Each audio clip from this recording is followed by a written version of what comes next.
Ministra, em relação às cotas, eu acho interessante a senhora, recentemente foi aprovado, como a senhora disse, a revisão da lei das cotas. Uma das novidades é que agora há previsão de cotas para pós-graduação, inclusive, né? Essa é uma novidade. Isso.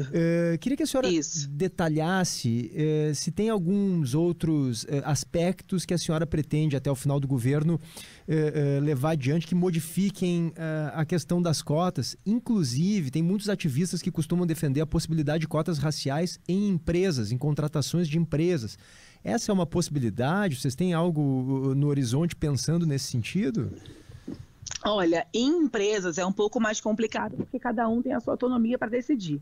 Porém, o que a gente tentou fazer com o decreto dos 30% aqui, que foi de março, era dar esse exemplo, né, de que o governo estava aqui pautando e fazendo as coisas dentro da esplanada na administração pública federal, para que outras pessoas também, né, tivessem empatia e talvez seguissem com isso. Uma coisa é a lei de cota no concurso público, né, que vai ter aí, que inspira ano que vem. Então a gente precisa dar uma corrida, negociar, falar, a gente vai ter aí algumas reuniões com os líderes, né, no Congresso para poder falar sobre esse assunto. E outra coisa foi a revisão e a atualização da lei de cotas que a gente conseguiu na última semana com a Dandara, né, inclusive, que foi a relatora, a deputada Dandara, e tantas outras mãos que trabalharam em conjunto, assim.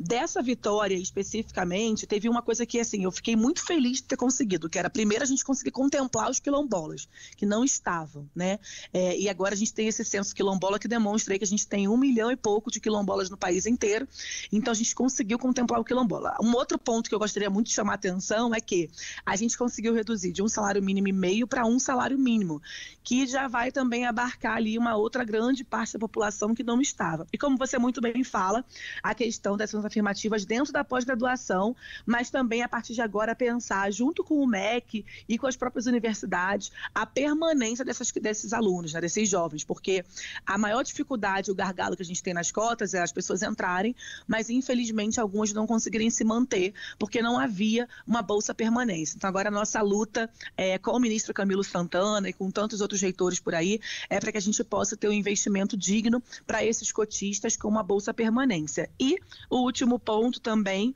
é a gente poder falar que muita gente falou assim, mas saiu a banca de heteroidentificação, né? O Congresso não passou, a revisão não foi aprovada com a banca. Isso também não é uma grande perda. Por quê? Porque mais de 90% das universidades federais do país, ela já tem a própria banca. Então, a instituição, tanto o Ministério quanto vários outros setores do MEC, a própria CECADI e outras instâncias vão estar se colocando à disposição e acompanhando também caso a caso que vem acontecer no país. Mas a banca era para evitar fraudes, mas agora, em diálogo constante com os reitores, eu acho que a gente vai conseguir diminuir, visto que de 2 anos para cá, com a questão da banca, já diminuiu bastante, já reduziu em quase 30% das fraudes.